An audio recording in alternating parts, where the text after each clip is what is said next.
Hello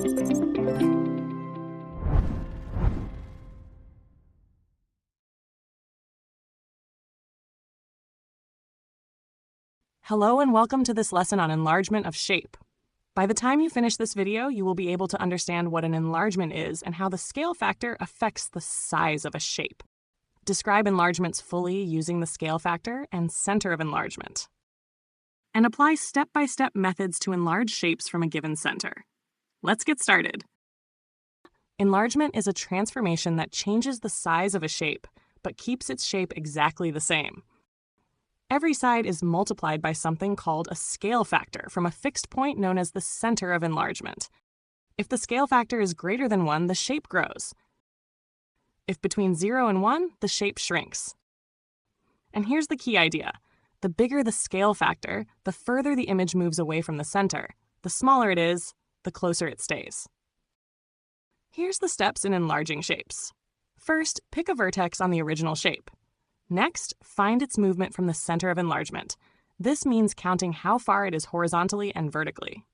Then multiply that movement by the scale factor. Finally, plot the new point using this new movement from the center. Repeat this process for each vertex, and then join the new points to form the enlarged shape. Now, what if we need to find the center of enlargement? First, pick a vertex again from the original shape, then draw a straight line. After that, repeat the process for other vertices. Lastly, identify the point where all the lines meet. That's your center of enlargement. Now, reversing an enlargement is like rewinding time. You keep the same center, but use the reciprocal of the scale factor.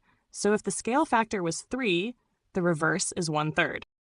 Now let's dive into some exam-style practice questions. You can pause the video and try yourself. In this question, we are asked to enlarge shape F using a scale factor of 2 and a center of enlargement at the point -1, 2. Let's break down the steps. First, we choose a vertex from the original shape F. We will use this as our reference point to calculate the movement. Now let's measure how far the vertex is from the center of enlargement. In this case, the center is at -1, 2. For the first vertex, we calculate the movement. 2 units up, this is the vertical distance. 3 units right, this is the horizontal distance. Now we'll multiply these distances by the scale factor of 2. 2 times 2 is equal to 4. 3 times 2 is equal to 6. We now plot the new point for the enlarged shape. From the center of enlargement, move 4 units up and 6 units right to find the corresponding point. Repeat the same process for all other vertices of shape F. Then join the new points neatly to form the enlarged shape. Write F next to the enlarged figure. Because the center of enlargement is at -1, 2, your new shape moves further right and higher than the original. Perfect for practicing coordinate awareness and enlargement with a clear origin reference.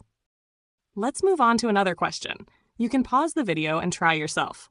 In this question, we are asked to describe the transformation that creates shape D from shape C. Let's break down the steps. We can clearly see that shape D is bigger than shape C, so the transformation must be an enlargement. Since the image is larger than the original shape, the scale factor must be greater than 1. Let's compare a corresponding feature, for example, the height of the U.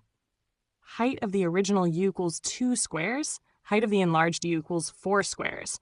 So a scale factor equals 4 of halves equals 2.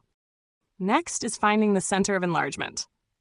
To locate the center of enlargement, draw a straight line connecting one vertex from shape C to its matching point on shape D. Repeat this for several pairs of corresponding points. The point where all the lines intersect is the center of enlargement. Let's say in this case, all lines cross at -2, 5. The final transformation description is, shape C has been enlarged using a scale factor of 2 and a center of enlargement at -2, 5 to create shape D.